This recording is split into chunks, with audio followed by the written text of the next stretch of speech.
Tervist kõigile! Ma olen jõudnud taas siia oma talu õuele. Olin vahepeal 10 päeva Tartus. Need olid jumalikud päevad. Tartu on nii ilus ja nii armas. See on ikka täiesti hämmastav, kuidas ta võtab lihtsalt embusesse ja kannab ühe sõbra juurest teise juurde, ühelt olengult teisele. Ja eelmine aasta ma mäletan, et ma olin Tartus veel pikemalt. Ma olin ligi 6 aega pärast seda hullu esimest koroonakevadet. Tahtsin olla pikalt Tartus. Ja siis, kui ma uuesti maale jõudsin, siis ma mäletan, et ma olin andnud täiesti vabaks enda muru niitmise, millega ma siin maal olin ikkagi tegelenud juba, ma ei tea, ligi 20 aastat. Ja siis toimus minu maailmatunnetuses hästi oluline muutus. Jah. Nimelt seni ma mäletan, et kogu aeg olin ma siin maal muru niitnud sellise tunnetusega, et kultuuri ja looduse vahel on tasakaal, kui ma siin ikkagi siukse suure muru lagedaks niidan, sellepärast et siin talus on ju ometigi 28 hektarit metsa ja maad, millest enamik on looduskaitse all ja millest enamik on täiesti rahus ja puutumatu. Nii et ma olin kuidagi nagu niiviisi tajunud seda asja ja siis kogu aeg kõik rääkisid, et ära niida nii palju ja see on ju roheline asfalt ja oi kui jube ja tralala. Ja kogu aeg läks see nagu üha populaarsemaks see, et muru enam ei niideta ja minule hakkas see kuidagi vastu, et kõik muudkui targutavad ja õpetavad, et tee nii ja tee naa, et mul oli nagu enda meelest kõik siin hästi. Ja pärast siis seda esimest koroonakevadet, kui ma lihtsalt polnud nii ammu Tartus olnud ja tahtsin olla pikemalt Tartus, siis ma lihtsalt andsin selle niitmise vabaks. Mõtlesin, et on siis nagu on, et kui ma uuesti maale jõuan. Ja siis eelmisel aastal veidike enne jaanipäeva tulin siia ja just nimelt see sama koht, kus ma siin praegu filmin, see lihtsalt õitses üleni, oli värviline ja mina lihtsalt tundsin, et mina ei saa seda niita. Ma kogesin seda füüsiliselt.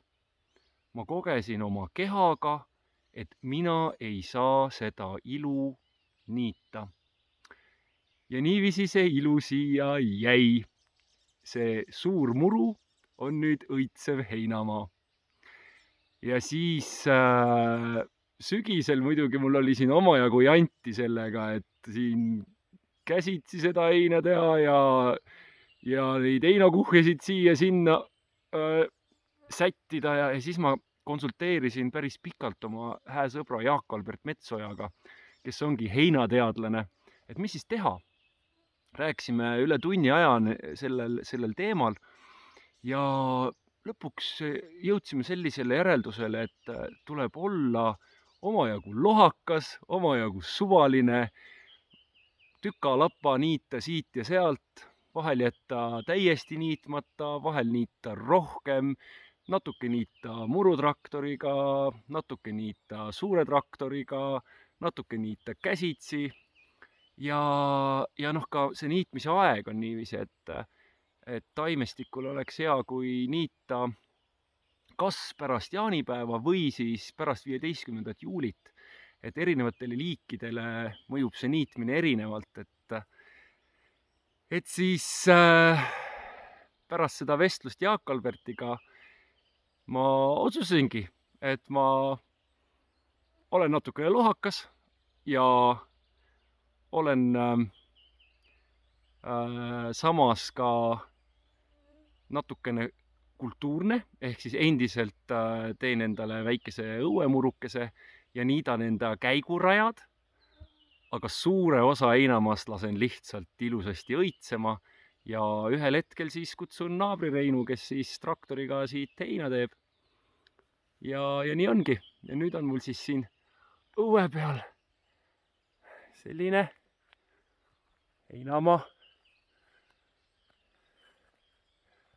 Ja siis on mul siin näha sellised nunnud käigurajad. Ja need minu käigud, need on siin maastikul tegelikult juba ammu. Need lähevad kaugele põllu äärde ja Tammesalu juurde ja lihtsalt siin õue peal on nüüd need käigud ka pikemad, sedavõrd pikemad. Vot sedamoodi, et ühesõnaga minu selle tänase väikese maastikuvideokese mõte on see, et muutused tunnetuses toimuvad ennekõike südame ja keha kaudu, mitte niivõrd mõistuse kaudu, sest mõistus võib hakata lihtsalt vastu põtkima ja vastu argumenteerima. Et kui sa ikkagi tajud ühe asja nagu enda keha ja südame olemusega ära, siis see asi lihtsalt muutubki. Võt nii. Ma näitan natukene õue pealt ka, et siin on ikkagi natuke õuemuru ka mul. Ja õitsevad.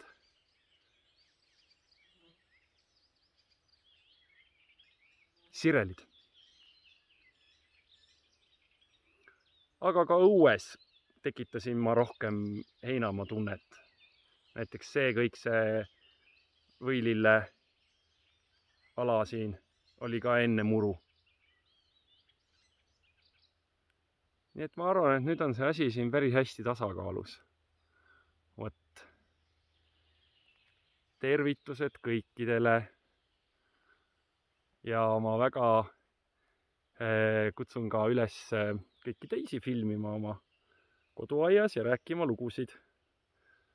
Kas või heina niitmisest või muru niitmisest. Ilusat suve!